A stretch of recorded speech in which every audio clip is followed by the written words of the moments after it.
As early as the 1940s, Newsweek, they were running articles about how Pennsylvania was the key state to winning the presidency. And I mean, back then, Pennsylvania only ranked behind New York in terms of the number of electoral college votes. Pennsylvania was so much larger then. I mean, and that's what's interesting about Pennsylvania, Nick, that it's a state of small cities and towns that if you drive through them, they have the scale of neighborhoods in Brooklyn or Queens. And then you have big city neighborhoods in Philadelphia that have the feeling that you're in like a village. And it's a dramatic, or I guess I should say unique dynamic in the state that there was this cosmopolitan sense, of course, driven apart by all the immigrant groups that settled there, but also all that prosperity driven by industry. I mean, this is the state that fueled America's industrial ascendance, but now it's a state that fuels electoral politics.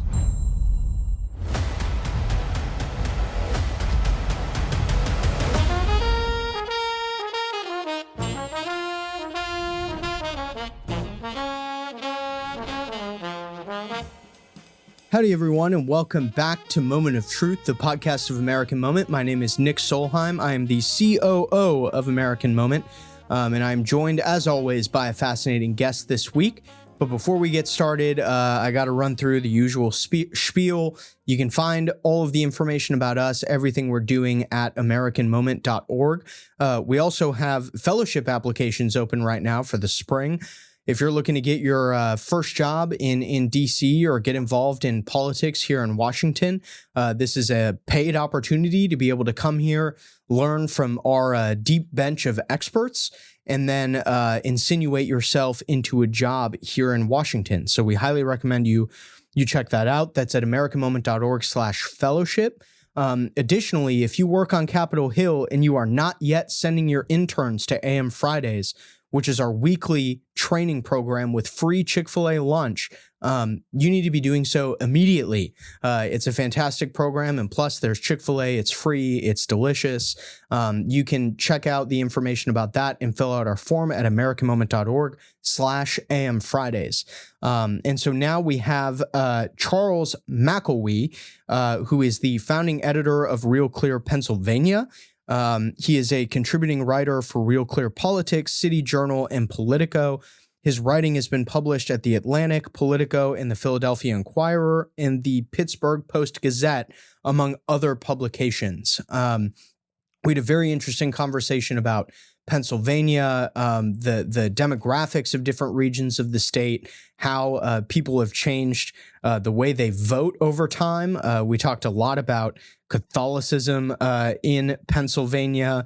It was an extremely fascinating conversation. I enjoyed learning a lot about a state I don't know a lot about. And so we will go now to Charles McElwee. Charles, thanks for coming on the podcast. Great to be here, Nick. And we appreciate you, by the way, racing here from Pennsylvania in your car, driving here to be here with us. So I want to start this interview the way we always start on our podcast and talk about your upbringing. As you said to me, before we started the show, you are no carpetbagger. You are a native son of Pennsylvania. Tell us about that. Yeah, I do. I have the street cred. So I'm a lifelong Pennsylvanian, deep roots in the state, really in northeastern Pennsylvania and around Hazleton and Schuylkill County. So both sides of my family came over from Ireland between the 1840s and 1850s. They came from the County Donegal and they worked as coal miners in the anthracite coal region. So I'm descended from those miners. And then as far as my childhood goes, I grew up in Hershey in South Central Pennsylvania. My father was an attorney, and really it was his knowledge of the state, his love for Pennsylvania history. I inherited that bug, that interest, and he would have depositions and hearings across the state, and I would travel with him. So I would take days off from school, and we would go to those hearings and depositions. I joined him, and I got to see so much of the state, and I fell in love with it. Cultivated this interest, and the combination of that interest in the state combined with an inherited love for its politics. I came from really my grandfather. He was involved in politics in northeastern Pennsylvania. So an inherited interest that germinated in childhood and continues to this day. What did your grandfather do in politics? So my grandfather was a member of city council in Hazelton in the early 70s, late 60s. And his whole life was defined by civic work. He would help people.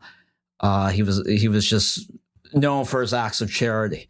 And he was an Irish Catholic Republican at a time when that was considered an act of cultural betrayal. And he was a veteran, very involved in Veterans Affairs. And I mean, he was known, to give perspective on northeastern Pennsylvania, that military service.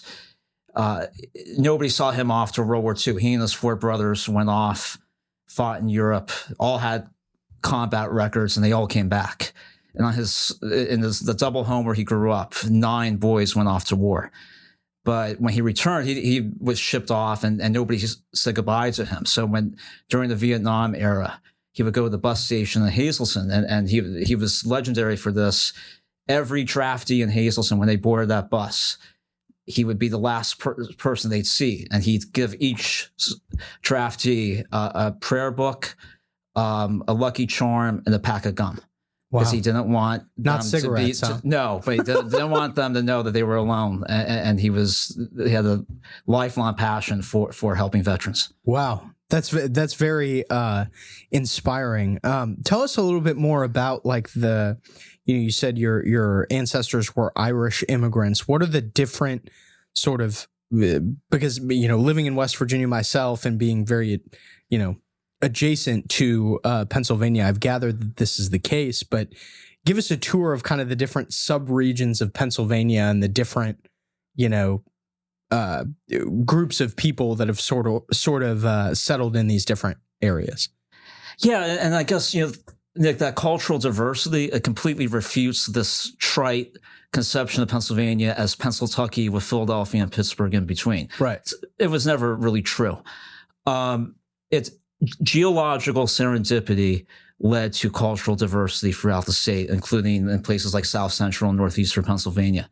So really, whether it was the Irish who came from County Donegal or Mayo to work in the mines or to work in factories in Philadelphia or around the city, or really all those immigrant groups that came from the Austro-Hungarian Empire or Italy. I mean, where my family's from in Hazelton, it's a 6 square mile city for perspective. And in that 6 square mile grid, at one time in the early 1900s, 32 languages were spoken. And to give a sense of how there's ever changing demography in the state, my grandmother, the town that she grew up in outside of Hazelton, I mean, she began her life born in 1917 in a town that could have been in the Austro-Hungarian Empire. They were all... the second Ukrainian Catholic Church in America is in that town. And she was from an Irish family and an Eastern European town. And when she died in 2006, she was the oldest English-speaking resident of her neighborhood, the final Irish resident in the Irish neighborhood that was then entirely Hispanic. So that gives a sense of how the areas of the state are ever changing, and it's driven in the case of early European migration by that geology that led to extraction industries like coal, but also steel. And then today, the warehousing proliferation throughout the state that is drawing the Latino majority workforce. So how has, the levels of migration that we've experienced, not just during this administration, but over the last few decades, impacted Pennsylvania? So it depends on the area. So in terms of Pittsburgh, not so much demographic change as compared to the eastern half of the state. So when you look at the, let's say, east of the Susquehanna River, so many cities, big or small, now have Hispanic majority or plurality populations. And that is really a consequence of, I'd say, the past 30 to 40 years. It was gradual in some cities, sudden in others. So in the case of Allentown, for example, the Puerto Rican community that is there, that now comprises the majority of the city, along with Dominicans, that dates to the steel industry. They came to the area after World War II to work in the steel mill. But in a place like Hazelton, which had a 1% Latino population in 2000, is close to 70% today. And Wow. that was driven in part, almost entirely by just the employment transition, that you had a warehousing and manufacturing sector that initially began or exploded after 9/11 with food processing, has transitioned to e-commerce, and it has drawn a very large Latino population from Metro New York and the Dominican Republic.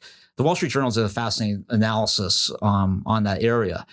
And according to their study of census data, in the first 2 decades of this century, no county experienced a rate of demographic change like Luzerne did in that time. Wow. That's mind-blowing. And I'm sure, has a lot of impacts for the upcoming election here in a few weeks.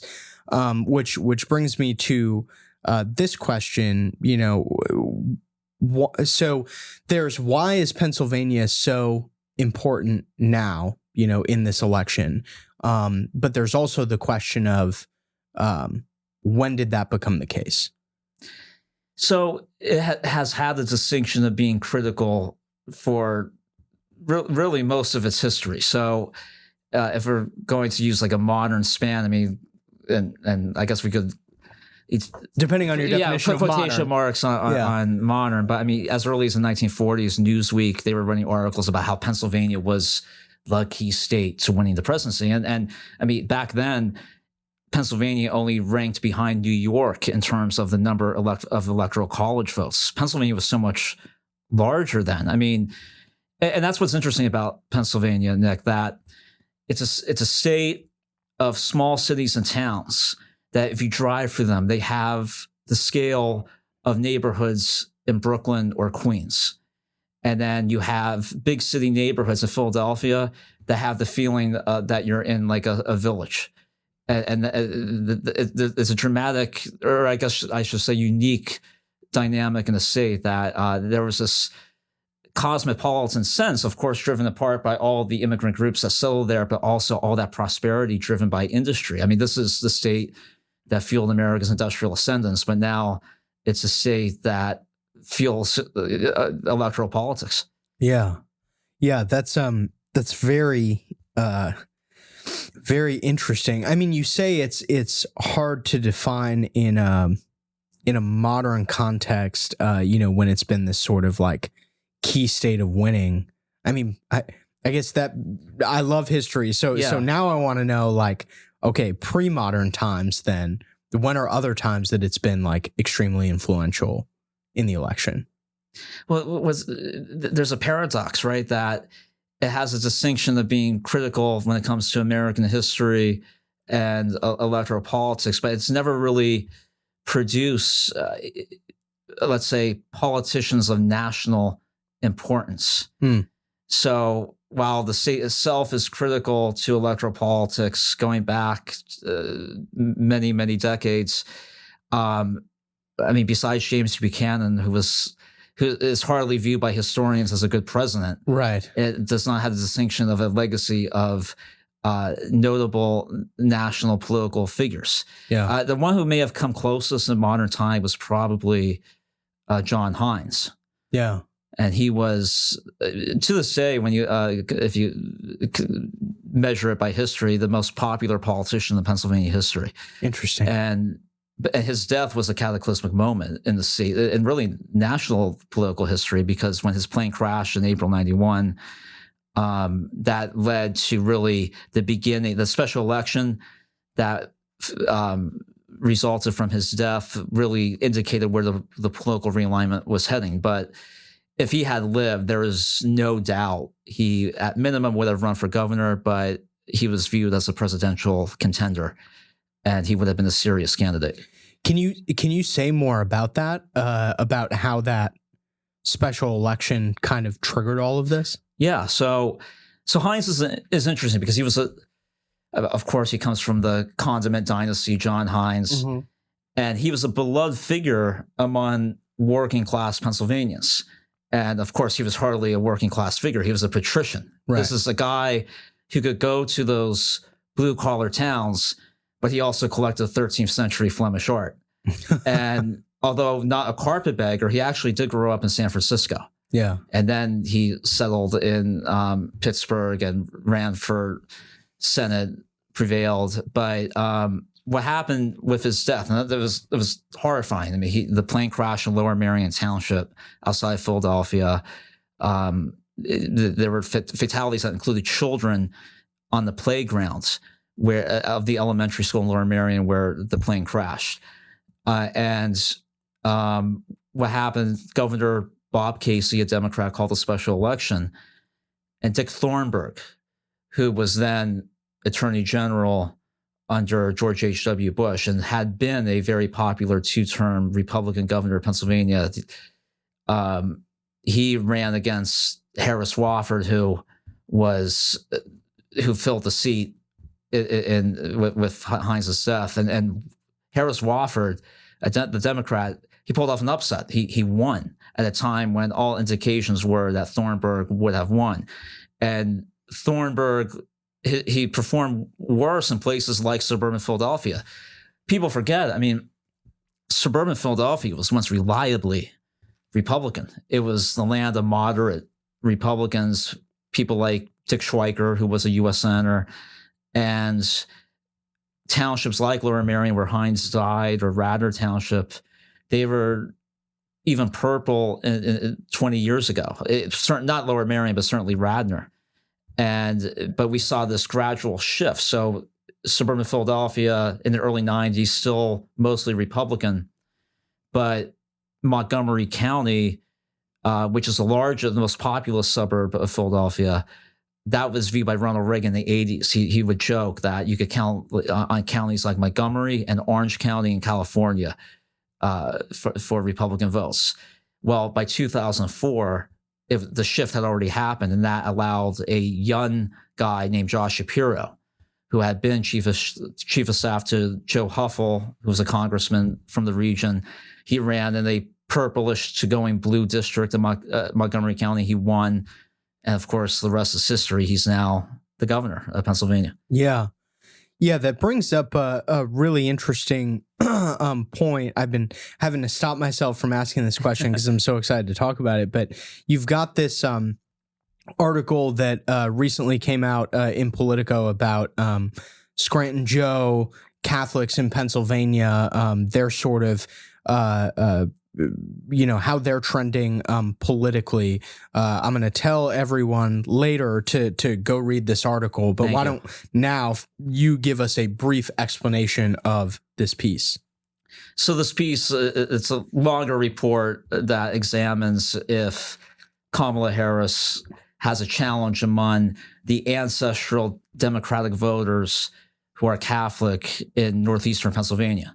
So the Scranton, Wilkes-Barre, Hazleton to Pottsville corridor, at one time, especially in Scranton, two institutions wielded more influence than anything else: the Catholic Church and the Democratic Party. And that the allegiance to both was considered indistinguishable and not to be challenged.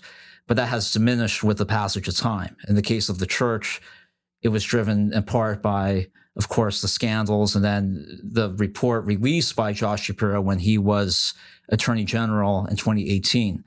And that report resonated, and doubtless in part why he performed so well as a gubernatorial candidate in northeastern Pennsylvania in 2022. But the Church itself, between the reports and then also abrupt closures of all these parishes in that region in the late 2000s, it led to a sense of disillusionment, and people felt culturally and spiritually disenfranchised. But this happened to mirror, or at least parallel, an increasing sense of disillusionment with the party that these same Catholic voters viewed as most representative of their economic and social interests, the Democratic Party.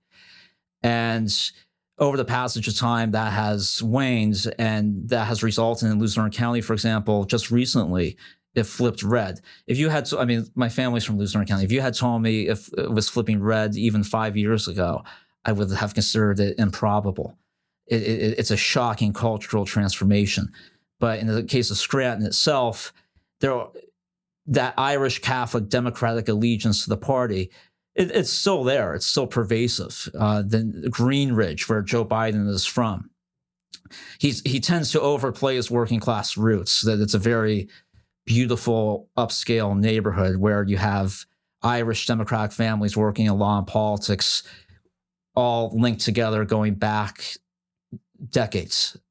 And but that neighborhood, while that remains a Democratic stronghold, I have talked in my interviews, talked to plenty of voters, people tied to the local politics, who are telling me that there are even voters in that neighborhood, for example, or in the Abingtons, the upscale suburbs of Scranton, who are increasingly open, or if not intending to vote for Trump. And just as a quick point of clarification, were these people who also voted for Hillary Clinton in 2016?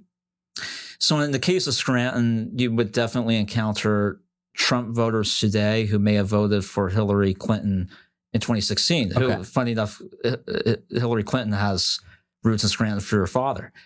But this is the era, this whole region, it's the land of Obama to Trump voters. Yeah. So these are people who voted Democrat or voted against Bush in the Bush era.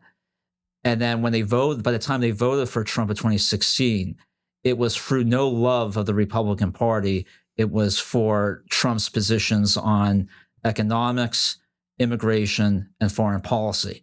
And when it comes to that core message, you can't find a region where that resonates more in Pennsylvania. Yeah.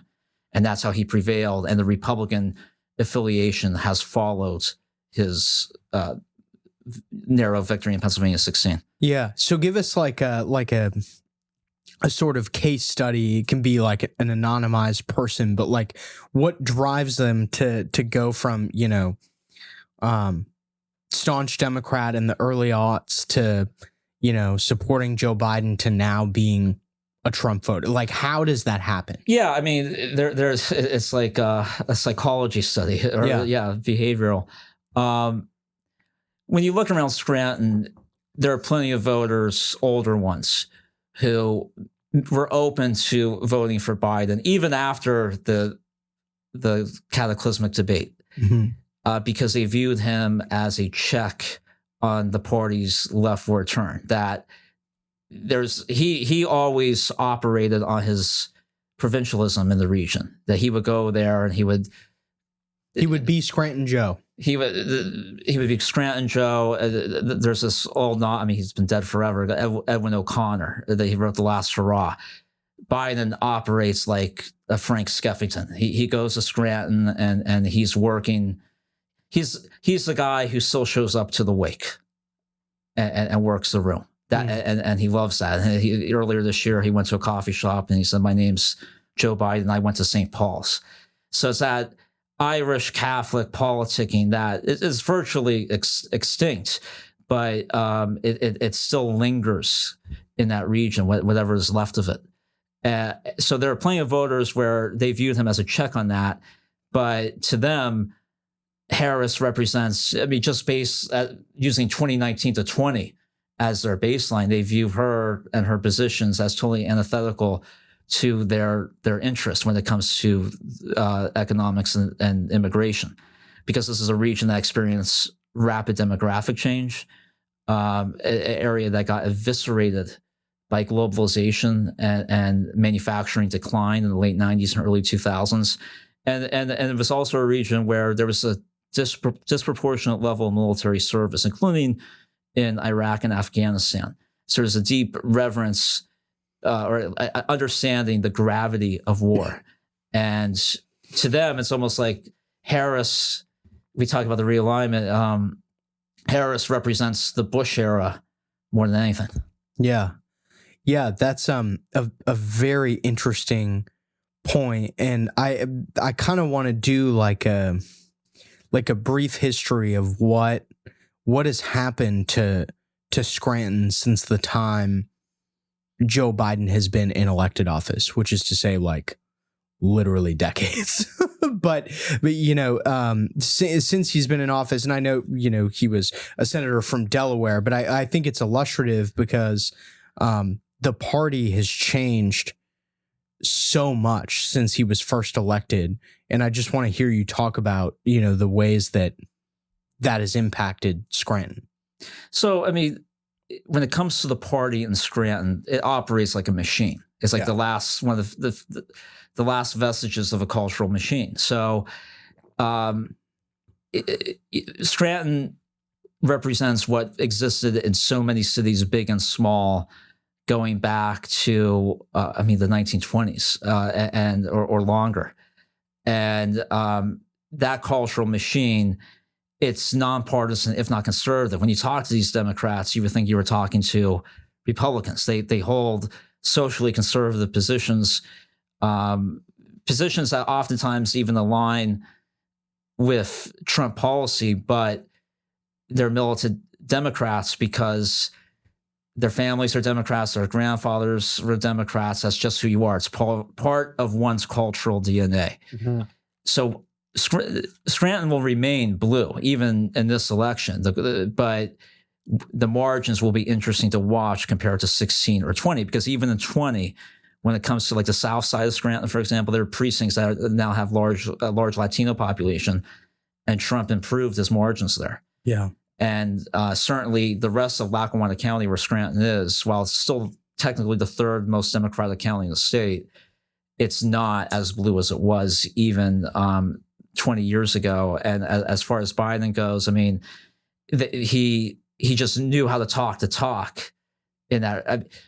I mean, for perspective, when the Obama campaign felt like they had a challenge in Pennsylvania, this is like by 2011, right before the 12 election, they sent Biden immediately to northeastern Pennsylvania to campaign, because even then that provincialism worked among enough of those older voters, but those older voters, of course, are fading away. So I want to talk about how specifically trade, migration, and foreign policy have changed Scranton over the years. I mean, like you said, you've got a lot of veterans, a lot of migration, and a lot of lost manufacturing jobs. But is that, I mean, as you've already said, that's a large reason why people are now starting to consider Trump and going against, all the people their ancestors voted for. Yeah. So this is a region that has an acute understanding of economic decline.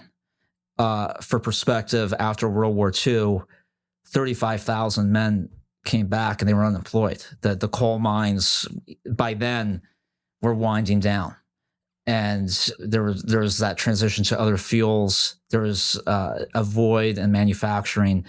And in Scranton, in Hazelton, they formed the chambers of commerce. There was a local movement to establish economic development organizations to fill the void and to somehow revitalize that region with, by then, from the mid-40s to the mid-50s, was the collapse of the coal industry. We call this area the coal region, but really hasn't been an active coal region as history remembers it for close to 70 years. And they filled that void. They raised some money, and light to mid-sized manufacturing replaced that void, or filled it. Fast forward to the past 20 years, let's say late 90s, early 2000s, it was that economic policy of opening to China, outsourcing, globalization. The jobs that ended up coming to this region were warehousing and logistics, because while Pennsylvania has geological serendipity, it also benefits from geographical serendipity, in the sense of it has an interstate highway system that can supply the East Coast with goods via trucks. So this region has become really the global hub for warehousing and logistics, but there is a sense of discontent, depending on where you are in the region, over, let's say, the employers that have replaced the light to mid-sized manufacturing that had existed in this region for decades after the coal mining collapse in the mid-50s. And there was at first a disillusionment with the Republican Party that these voters did not like George W. Bush, but they were increasingly open to the Republican Party. But then Trump came along, and his core message on globalization, but also immigration in a region that experienced that rapid demographic change, it resonated. But what's so interesting, Nick, now is that, I mean, this realignment, I mean, you have the region has a large Hispanic population, and they align with those older ancestral Democrats on those core policy issues. Yeah. What did a lot of these older Democrats who had, worked in, mining or in, light manufacturing, what did they go on to do? I mean, well, yeah. So many people. It just seems like an impossible situation, So many people left, but to give perspective on this region, I mean, it was an urbane, interesting, dynamic region. I mean, when urban policy writers write their essays or do their research, it's almost like they can't write something without quoting Jane Jacobs. Jane Jacobs is from Scranton. There's a reason her book, The Death and Life of American Cities, she wrote that when she was living in the Village in New York, but they were inspired by her observations from her bucolic childhood in Scranton and this hustle and bustle city. Now, by the comparison of other cities across Pennsylvania, Scranton is relatively healthy. There are beautiful residential neighborhoods. The downtown is doing relatively well compared to many cities. And there's an architectural grandeur that's still there. But so many people left this region, and it started with World War II. Many of those men who came back, they enrolled in the GI Bill. And instead of sticking around, they went elsewhere. They went to Philadelphia and suburbs, to New Jersey. They went to college. And what happened was neighborhoods were wiped out by urban redevelopment. What Jane Jacobs directly criticized in the early to mid 60s. And urban redevelopment wiped out so many neighborhoods and cities in northeastern Pennsylvania. And it really, I don't think the region has recovered from that. The ill-advised decision to clear residential neighborhoods around urban cores, that was the decision, the ill-advised decision that replicated what was going on in big cities, driven by people like Robert Moses, who Jane Jacobs fought.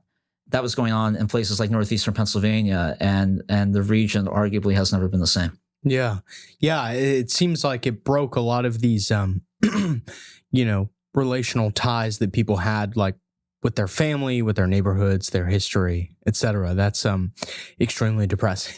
But that still exists. So like there's a deep cultural pride there. I mean, this is a region of so many churches and denominations. The tapestry is breathtaking to this day. So that does linger, but it is diminishing. Yeah. And when you drive through any community in northeastern Pennsylvania, the most defining mark of the landscape are the onion domes of the Byzantine churches or the Gothic steeples of whichever denomination, be it Catholic or Lutheran, but so many are close, and that people were anchored in those churches, and that really has gone away. Are there other areas of the United States that you know of that are as culturally cohesive as northeastern Pennsylvania? I would say it's hard to find regions as culturally linked to their homelands. It's hard to find places like that you have parishes to this day that are directly linked to the villages in Calabria and Italy or Naples, where people go back and forth.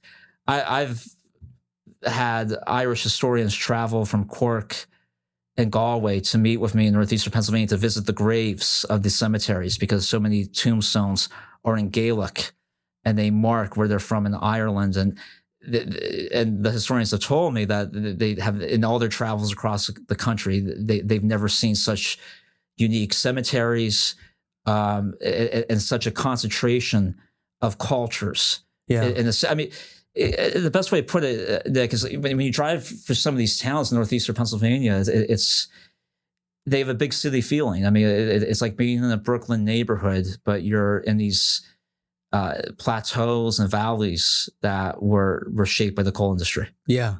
I think the only places that I can think of that are, and I don't think they're actually even comparable, like this seems like to an extreme, but the only places I can think of like that are more rural. Like I think of, my dad's side of the family, my dad grew up in northern Minnesota. And so it's all these, like the entire small town is Norwegian immigrants. And like some of the gravestones are, in Norwegian but they're like they're like more recent than what you're talking about. It's a much smaller town. And these days they're not that level of connected. You know what I mean? They're not that level of connected, but it's just, you had a big city sensibility in these small communities that you would grow up. I mean, when my grandfather grew up in Hazleton, his neighborhood was Irish, Jewish, Lithuanian. I mean, you would walk several blocks, you would be in an Italian neighborhood, but they were from a specific village in Italy. You go up the hill, Nanigo Hill, they were from another part of Italy. It was very dynamic. Yeah. You brought up now Governor Josh Shapiro earlier, which I actually did not know until I read your piece that he was the one that released the report into the Catholic Church and everything. I had somehow memory hold that, but it seemed like for a while there it was going to be pretty likely and would also seem like a smart decision for Kamala Harris to pick him as her running mate. And it ended up that didn't happen. Give us the chronology of that very short news cycle and your thoughts about it. Yeah, I mean, he was considered the contender until he wasn't. I mean, if my chronology is correct, I mean, even a day before Tim Walz was announced, all indications were that the Harris campaign was going to go with Shapiro. And then, of course, that didn't happen. All polling shows that Shapiro is deeply popular in Pennsylvania. And it's the same reason Fetterman enjoys popularity in Pennsylvania, in that they travel the entire state. They go to all 67 counties, and they're engaging voters that have been overlooked on the Democratic side for years. And they pick up their margins. But in the case of Shapiro, I mean, had he been picked, would that change the trajectory of Pennsylvania? Perhaps, depending on the part of Pennsylvania. I think in northeastern Pennsylvania, actually, for example, I mean, he handily won Luzerne County, which just flipped to red. His Harris Shapiro ticket would have likely performed better in this narrow margins fight compared to Harris Walz. Yeah, I think the only people that I knew that thought it was going to be Tim Walz were me and Kurt Mills. We were the only ones, and we're both people who like to, take the crazy take. And this was one time we were proven correct. But what do you think? I've seen a lot of people, talking about the motivations for why Harris would pick Walz over Shapiro. Particularly like, was it the Israel-Palestine thing? Why do you think she didn't pick him? I think we'll be reading plenty of post-campaign history books that will give us the real story. So the short answer is it remains unclear, but there's some story there. But in terms of optics, perhaps her decision was driven in part by how he performs on the stage, that he's a guy known for over preparing, and Harris, of course, one of her biggest criticisms is that she isn't prepared, and hence her aversion to interviews. Shapiro doesn't turn down interviews. He'll go on Fox News. And that performance on the stage, that could have been an outshining kind of situation. I think certainly the campaign perhaps considered that. Yeah, what's the biography of this guy? I mean, I saw a lot of people saying, there was that one speech in particular where everyone was like, he's a second Barack Obama, where does this guy come from? I mean, when it comes to insider politics in Pennsylvania, it's just driven by the machine. Well, no, it's just known that he wanted to be governor for years, but he took the gradual path so that he ran for state representative, that he became a county commissioner in Montgomery County, which is a powerful position, and a bounty of now Democratic votes. Then he runs for attorney general, and he wins in 2016, a year when Trump wins Pennsylvania. And he just knew what to target, which relationships to cultivate, et cetera, in terms of building that coalition that carried him over the top. And the realignment helps his cause in the sense of the state is so much more suburban now than it has been. And so many of those suburban voters, when we talk about suburbia in Pennsylvania, we associate it just with greater Philadelphia and Pittsburgh. And that's a misconception, because South Central Pennsylvania, Harrisburg, Carlisle, Lancaster, Lebanon, it's the fastest growing area of the state, and it's booming. And there are some parts where if you drive around, it would be indistinguishable from driving in Northern Virginia. Huh. That's very interesting. And do you think if Kamala Harris loses in November that he will soon be a national figure, potentially running for the presidency himself? I would imagine he would consider it, but at first he would want to run for re-election in 26. And I think the challenge for Republicans is who they would find who could beat that. It's doubtful. Do Republicans not have a very deep bench in the state of Pennsylvania? The Republican Party has a challenge in Pennsylvania when it comes to its infrastructure is diminished compared to the power it once wielded. But the paradox is that the party itself, in terms of voter registration numbers, they've made such dramatic gains that they flipped counties like Bucks in suburban Philadelphia, Luzerne, Berks County, places that we never thought would, that Pennsylvanians would never associate with the Republican Party. And that it remains to be seen. This election will show what that gap means. That it's down to something like 200,000 between Democrats and Republicans. It was like 1.2 million Democratic advantage when Obama won in 2008. So what does that dramatic loss mean? And the 24 results will hopefully answer that. Yeah.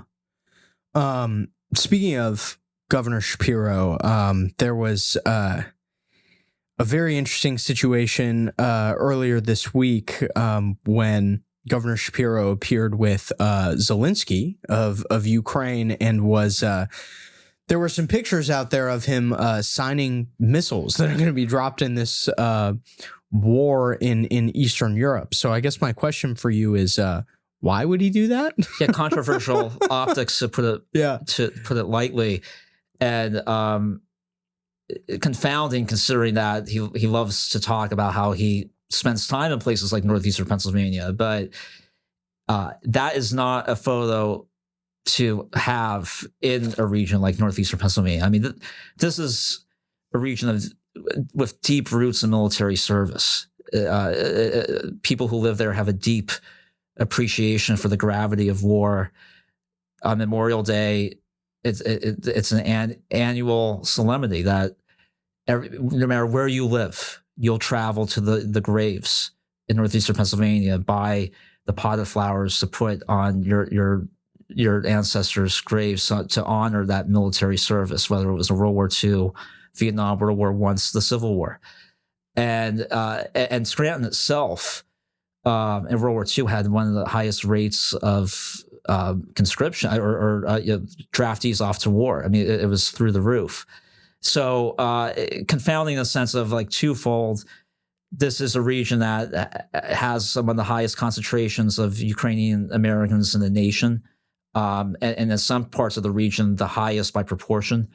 The Ukrainian Catholic Church in America started in this region, but it's that conflict, Nick, where if you drive in suburbs, you see the Ukrainian flags, and there are households that older boomers who voted for Bush in 2004. And, like back when Nicole Wallace was the comms director, right? And now they're the Hawks. They're still the Hawks. They're the Hawks then. And they're voting they were going to vote for Biden. They're voting for Harris. They're watching Wallace and MSNBC every evening. But if you go to communities like McAdoo in northeastern Pennsylvania, which had a huge Ukrainian population, and its mayor had served in Iraq. He's now a state representative, a Republican. You see few, if any, Ukrainian flags because there's just there's just a deep understanding of the risks of foreign entanglements and war, and that's why this region went for Obama twice, because his message on Iraq resonated, and then Trump happened to inherit that message. Yeah, that's a very interesting snapshot of the realignment that you just made, where all these George W. Bush voters are now voting for Kamala Harris, and people who maybe voted for like John Kerry are now like Trump voters. Like that's exactly what's going on. I mean, like the boomers are with Harris. Yeah, right. I mean, not everywhere, but I mean the professional, the older professional boomers who are either still working, holding their executive positions wherever, working in the healthcare systems as physicians, because healthcare is the primary employer in these suburbs too, and that's lost in all this realignment talk. That you have hospitals that are the primary employers; they're getting ever bigger in these ever larger healthcare systems, and doctors were once a reliable GOP constituency. So in the 90s and 2000s, they were all voting Republican. But as one Democratic local official told me in Hershey outside Harrisburg last year, he said, doctors are now cogs in the system, and cogs in the system vote Democrat. Wow. So that's what you have going on. Is there anywhere else in America where you think the realignment is that stark? I don't know if I've heard of anything like that. It's the most stark when you... it's like looking at the map of Pennsylvania like a CAT scan, but like really, it's unique in the sense of economics. So you have two primary sources of employment right now in Pennsylvania. You have warehousing and logistics, and that is comprised of, let's say, blue collar whites or blue collar Latinos. And they're trending for Trump. And I mean, and that's where that education divide, right? That's true. Like that. And then you have healthcare systems that are the primary employers in suburbs like the Harrisburg area, and they're going blue. And in this margins fight, it really matters which sector and which regions prevail. Yeah, that is fascinating. And so most of these veterans in northeastern Pennsylvania, I'm assuming, many of them that are trending for Trump are people who are veterans of the wars in Iraq and Afghanistan. Like that's why they're against, the war in Ukraine. They may not have necessarily served in Iraq and Afghanistan, but there's just they're not voters who are hawks. Yeah, they believe in national security, right? And they, I guess the best way to put it, Jim Webb. Yeah. Yes. Okay. Everyone loves Jim. All right. Webb. Jim, the way Jim Webb talks, that's exactly the mindset of a northeastern Pennsylvania voter. So I guess the thing that I'm trying to, rationalize in my head here is like, you have all these boomers in northeastern Pennsylvania, many of whom, probably sent sons, daughters, nieces, nephews, etc., to the wars in Iraq and Afghanistan, and predominantly many of them are hawks, maybe not just on Russia, just talks in general. And then you have the younger crowd, some of whom served, some didn't. But what I'm trying to get at is like what drives the motivations for those two groups in thinking that way. Yeah, it gets even more complex. So the boomers in northeastern Pennsylvania are for Trump. Okay. So, yeah. All right. So like it's the boomer divide, right? Yeah. That is also part of this realignment. So boomers in suburban Philadelphia living in those cul-de-sacs, they're the ones talking about how great the economy is. How could you possibly say the economy is not doing well? And they don't realize that the people living in places like Hazelton, be they the boomers living in half double homes where they grew up in, and they don't have the financial means to leave or relocate, or the Hispanic business owners who run bodegas who they can't pass the costs off to the consumer. These are people who are financially struggling, and reflect the consistent low numbers in terms of the way the country is headed directionally, but also consumer confidence. They conflict with those boomers living in the suburbs who cite those economic numbers. And look, it's not all boomers in suburbs. I mean, there are plenty of boomers in suburbs for Trump, but a sizable portion in certain parts of Pennsylvania, when we talk about that realignment, they're the people. They're the same people, I guess. The older boomers who cite like an economist article saying the economy's great, they're the same people 20 years ago who were saying, well, it's good we're fighting in Iraq. We got to fight in Iraq. We got to fight the terrorists abroad so we don't fight them over here. Yeah. It's the same mindset. Yeah. They didn't appreciate the unforeseen consequences of war, and they don't understand that people are suffering right now. Yeah. The generational war goes on. Yeah. We're going to go now to the members only section. As a reminder, we do have a YouTube membership program. If you would like to get access to exclusive content, special questions that we ask toward the end of the interview, you can sign up for that on our YouTube channel. I am finally going to ask the question on everyone's mind, who's going to win in Pennsylvania. We're also going to talk about local journalism and 90s magazine culture, apparently. So we will go now to the bonus section. If you're listening to this, you're almost certainly a highly sophisticated news consumer, but even the most dogged of DC politicos need a news aggregator to help them out. We're big fans of Upward News here at American Moment. Ari David has actually been a previous guest on this show. We highly recommend you check out that episode. But Upward.news is a way that our team keeps in touch with all of the crazy news stories going on around the world. Your Twitter feed is not necessarily 100% reliable to get a proper cross-section of everything going on that matters. Upward News is a fantastic young media startup that is really putting together fantastic newsletters and social media content that helps people digest the news, especially if you're tired of being on the phone with your parents and explaining news stories to them multiple times a week because you're the Politico in the family. I highly recommend encouraging them to follow Upward.news. They do a free 5-minute daily email that you can sign up for at readupward.com, or even better, www.ihatefakenews.com. It's time for a palate cleanse from Politico's Punch Bowls and Pucks. Try Upward News today. We highly recommend it. Ari's an incredibly smart patriot, and they're a new player on the block focused on cutting through the noise and delivering smart analysis. Please check them out. Well, Charles, thank you very much for joining us. Please, for our listeners and viewers, tell us where people can find you, where they can read more of your wonderful work. Thank you, Nick. It was really fun talking to you. So go to Real Clear Pennsylvania every day. It's like Real Clear Politics, a daily curation. We run our own articles too.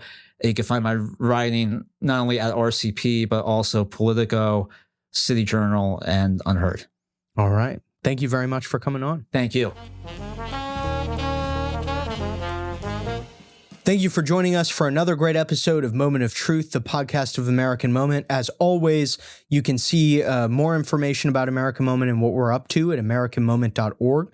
If you're interested in participating in the Fellowship for American Statecraft, you can find more information about that at americanmoment.org/fellowship. If you would like to send your interns to AM Fridays, or if you are an intern and you would like to come yourself, That is at americanmoment.org/AM Fridays. As always, please rate, review, and subscribe to the podcast.